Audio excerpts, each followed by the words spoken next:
Halo sahabat cerdas, Assalamualaikum warahmatullahi wabarakatuh. Pada kesempatan kali ini, kita akan belajar pada tema 9, benda-benda di sekitar kita, subtema 3, manusia dan benda di lingkungannya, dan kita sampai pada pembelajaran kelima. Sahabat cerdas, sebelum kita mulai pembelajaran kita, jangan lupa untuk berdoa terlebih dahulu.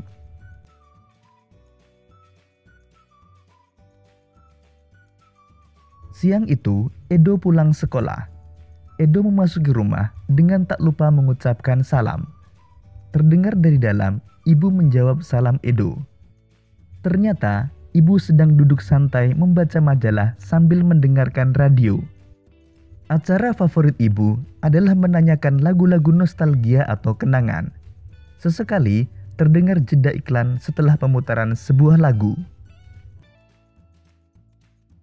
Sahabat cerdas, iklan di radio merupakan salah satu iklan dalam media elektronik. Media elektronik merupakan media dengan teknologi elektronik dan hanya bisa digunakan jika ada jasa transmisi siaran. Setiap media elektronik memiliki karakteristik yang berbeda.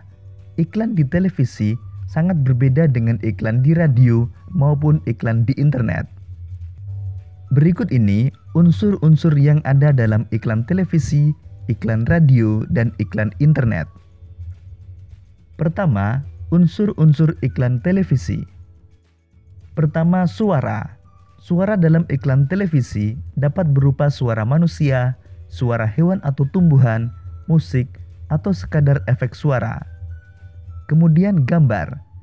Gambar dapat berupa produk yang ditawarkan atau dapat berupa orang yang menggunakan produk tersebut. Selanjutnya gerak. Gambar bergerak untuk lebih menarik perhatian masyarakat. Dan yang terakhir tulisan. Tulisan yang singkat dan mudah terlihat sebagai penjelasan dari produk.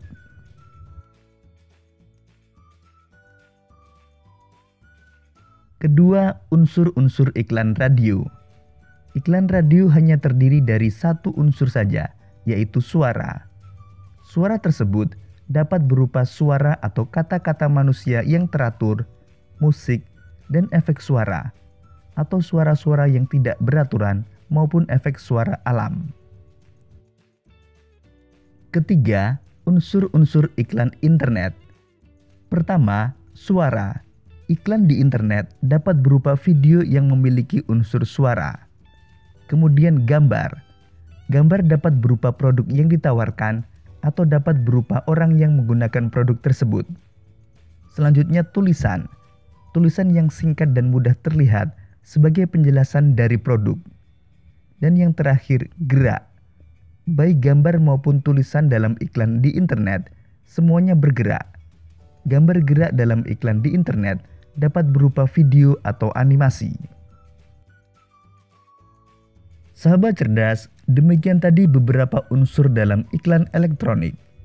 Selanjutnya ciri-ciri bahasa iklan elektronik. Bahasa iklan elektronik sebenarnya tidak jauh berbeda dengan iklan di media cetak, yaitu komunikatif, informatif, mudah dimengerti dan diingat masyarakat, menarik perhatian, dan mengajak penonton untuk membeli atau menggunakan barang atau jasa yang ditawarkan. Sahabat cerdas, sekarang amatilah salah satu iklan di internet berikut ini. Kemudian kita jawab beberapa pertanyaan berikut ini. Pertama, barang apa yang ditawarkan dalam iklan tersebut? Barang yang ditawarkan yaitu kain batik jumputan. Kedua, informasi apa saja yang dapat kamu peroleh dari iklan tersebut? Informasi yang diperoleh antara lain, banyak pilihannya, indah warnanya. Kemudian, ayo kita cintai batik Indonesia dan batik jumputan hasil budaya bangsa. 3.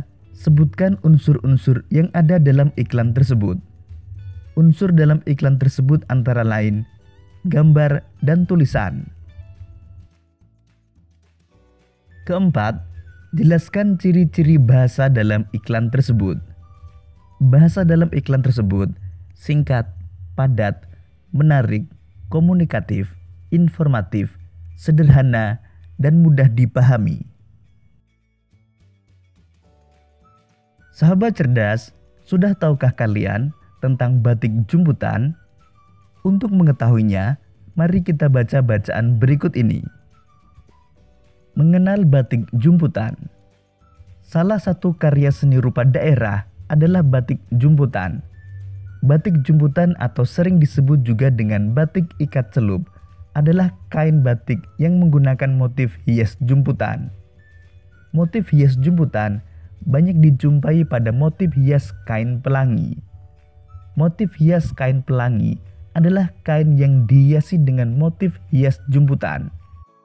Motif hias jumputan banyak digunakan pada benda pakai seperti selendang atau sampur, kain, telapak meja, dan lain-lain. Kain dengan motif hias jumputan tidak hanya terdapat di Yogyakarta saja, tetapi juga banyak terdapat di daerah Palembang, Bali, dan Gresik. Berikut ini salah satu motif batik jumputan. Pernahkah kamu melihat batik jumputan selain pada gambar tersebut? Kemudian bagaimana cara membuat batik jumputan? Untuk mengetahuinya, mari kita lanjutkan pembelajaran kita. Langkah membuat batik jumputan. Pertama, kita siapkan alat dan bahan yang digunakan untuk membuat kain batik jumputan, yaitu sebagai berikut. Kain mori, tali rafia, gunting, kelereng atau batu kecil atau bola pingpong atau dadu, kemudian pewarna kain, panci, kompor, dan air.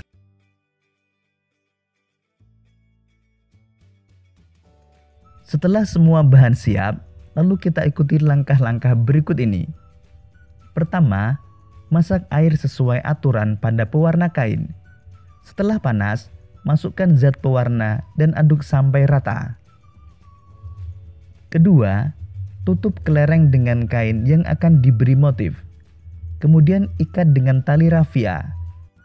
Susun kelereng sesuai dengan keinginan kamu sehingga membentuk pola bagian motif hias jumputan yang akan dibuat. Ketiga, basahi kain yang telah diberi hiasan ke dalam air dingin. Setelah itu, masukkan kain ke dalam air yang telah diberi zat pewarna. Keempat, aduk-aduk kain agar zat pewarna meresap lebih kurang 40 menit.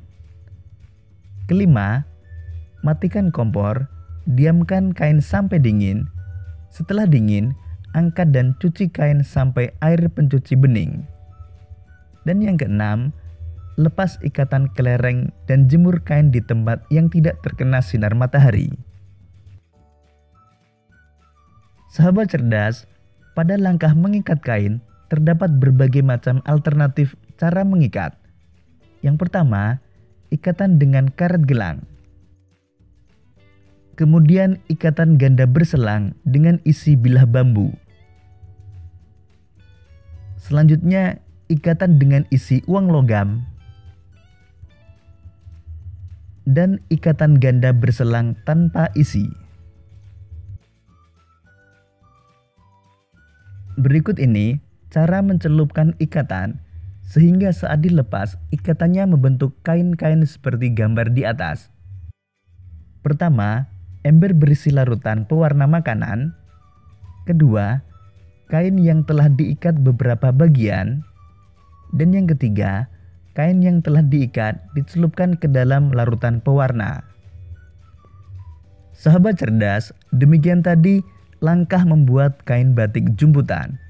Sekarang cobalah untuk membuat rancangan kain batik jumputan sesuai dengan keinginanmu.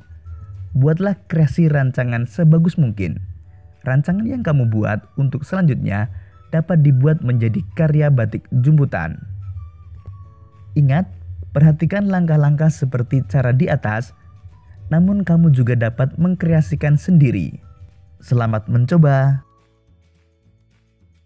Demikian tadi sahabat cerdas pembelajaran kita pada tema 9, subtema 3, dan pembelajaran kelima. Untuk menguji pemahamanmu, kamu dapat mengerjakan latihan soal yang terdapat pada deskripsi video ini. Sampai jumpa pada pembelajaran berikutnya. Tetap semangat dan selamat belajar.